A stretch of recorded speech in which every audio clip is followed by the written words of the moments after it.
On the opposite riverbank, on the current site of the Museum of Modern Art, stands a reconstruction of Old Paris, as envisioned by Mr. Albert Robidas, who was famous for his futuristic novels.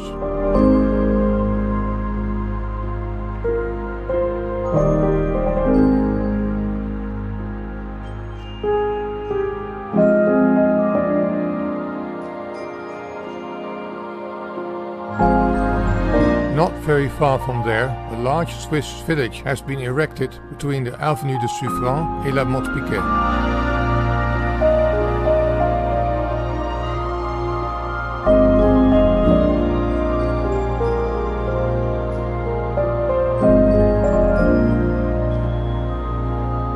There were valleys, waterfalls, green pastures and pine woods where lots of entertainment was going on in this enchanting artificial mountain landscape made from plaster and cement.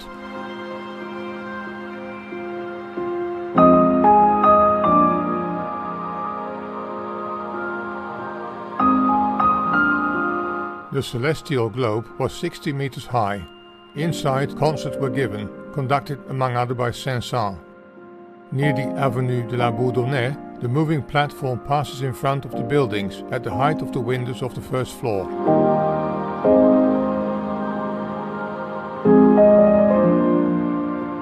Many palaces dedicated to large industry and agricultural production stretched across the Champ de Mars from the École Militaire to the Eiffel Tower.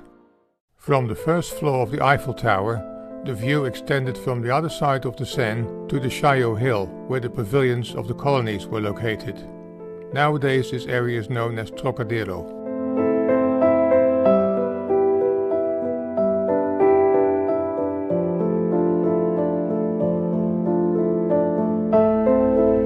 The wonderful palace of electricity was adorned with a diadem made from zinc and glass, which at night would emanate multicolored sparks representing the fairy of electricity.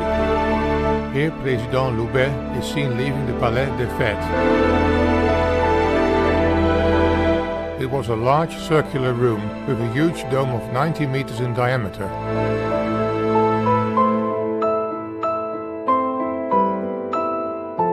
It is from there that numerous folkloric parades depart, and where also the operators of the Lumière brothers will tirelessly film the festival.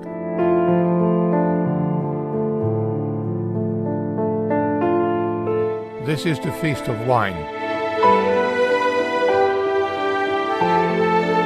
The next procession is dedicated to woman, who is queen of all these parties, queen of flowers, queen of perfumes, queen of all the dreams that tourists have about the style of Parisian life.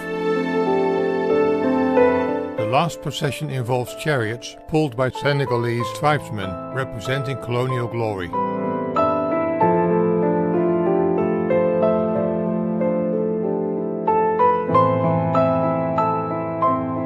The chariot is escorted by women, who for mysterious reasons are adorned with white wings.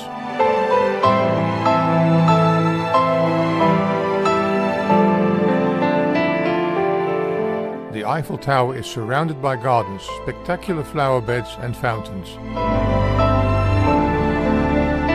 In the background on the right is the imposing pavilion of machines. At the foot of the Trocadero Hill, the pavilions of French and foreign colonies are grouped together. The whole hill breathes the air of an exotic dream, whereby the Casbahs mingle with the mosques, pagodas and the straw huts.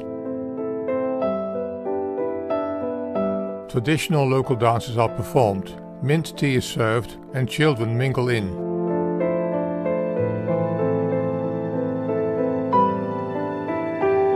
To close the exhibition, Président Loubet has invited all the mayors of France for a happening in the gardens of the Tuileries.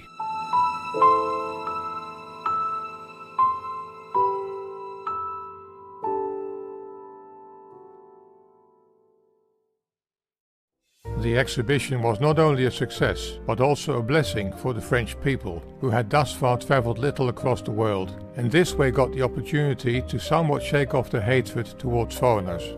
The exhibition had relaxed the nerves and stimulated a truce between men. The images of this event have a much further reach than simply a faint memory stored in family albums. These gentlemen with moustaches and hats were at the forefront of development that seems natural to us today.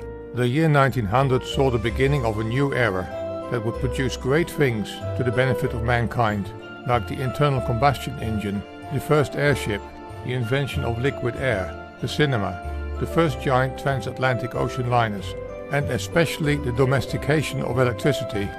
The fairy of electricity on top of the palace of electricity truly sparkled with brilliance. Hopefully you enjoyed the journey in our time machine to a time when Paris was at its peak, in a period during which the technological marvels of today's society were in its infancy.